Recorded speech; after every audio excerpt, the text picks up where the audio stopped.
मेरा देश मेरा प्रदेश न्यूज। क्रांतिकारी चंद्रशेखर आजाद का जन्म 23 जुलाई 1906 को भाभरा में हुआ था। आजाद का वास्तविक नाम चंद्रशेखर सीताराम तिवारी था। चंद्रशेखर आजाद का प्रारंभिक जीवन आदिवासी बहुल्य क्षेत्र भाभरा गांव में व्यतीत हुआ।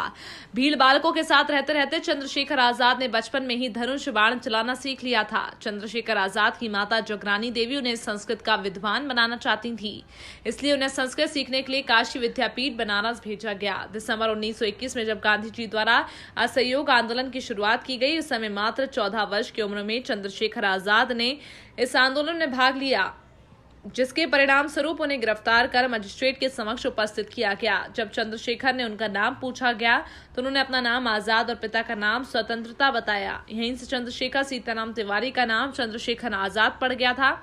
चंद्रशेखर को 15 दिनों के कड़े कारावास की सजा प्रदान की गई। 1922 में गांधी जी द्वारा असहयोग आंदोलन को स्थगित कर दिया गया था। इस घटना ने चंद्रशेखर आजाद को बहुत आहत किया। उन्होंने ठान लिया कि किसी भी तरह देश को स्वतंत्रता दिलवानी ही है। एक युवा क्रांतिकारी प्रणवेश चटर्जी ने उन्हें हिंदुस्तान रिपब्लिकन एसोसिएशन जैसे क्रांतिकारी दल के संस्थापक राम प्रसाद बिस्मिल से मिलवाया। आजाद इस दल और बिस्मिल के सम्मान, स्वतंत्रता और बिल किसी भेदभाव के सभी को अधिकार जैसे विचारों से बहुत प्रभावित हुए। चंद्रशेखर आजाद के समर्पण और निष्ठा की पहचान करने के बाद बिस्मिल ने चंद्रशेखर आजाद को अपनी संस्था का सक्रिय सदस्य बना दिया। अंग्रेजी सरकार के धन की चोरी और डकैती जैसे कार्यों को अंजाम देकर चंद्रशेखर आजाद अपने साथियों के साथ संस्था के लिए धन एकत्रित करते थे।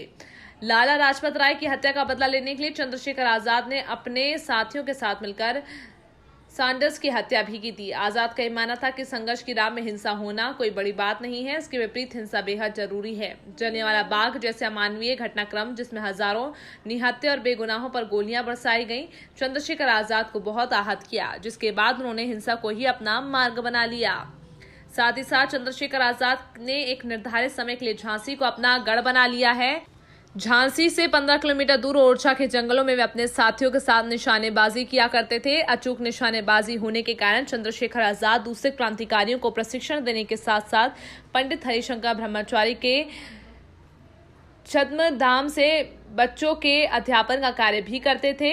वे घिमारपुर गांव में अपने इसी छद्मधाम नाम से स्थानीय लोगों के बीच बहुत लोकप्रिय हुए थे। झांसी में रहते हुए चंद्रशेखर आजाद ने गाड़ी चलाना भी सीख ली थी।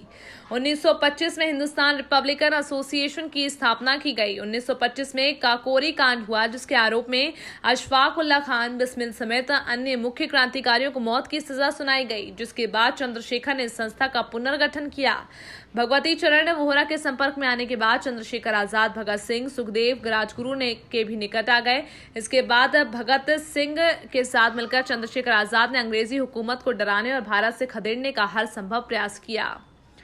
1931 में फरवरी के अंतिम सप्ताह में जब आजाद गणेश शंकर विद्यार्थी से मिलने सीतापुर जेल गए तो विद्यार्थी ने उन्हें इलाहाबाद जाकर जवाहरलाल नेहरू से मिलने को कहा।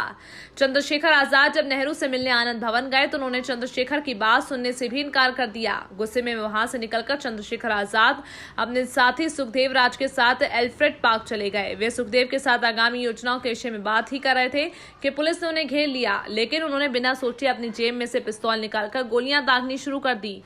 दोनों ओर से गोलीबारी हुई, लेकिन जब चंद्रशेखर के पास से मात्र एक ही गोली शेष रह गई तो उन्हें पुलिस का सामना करना मुश्किल लगा।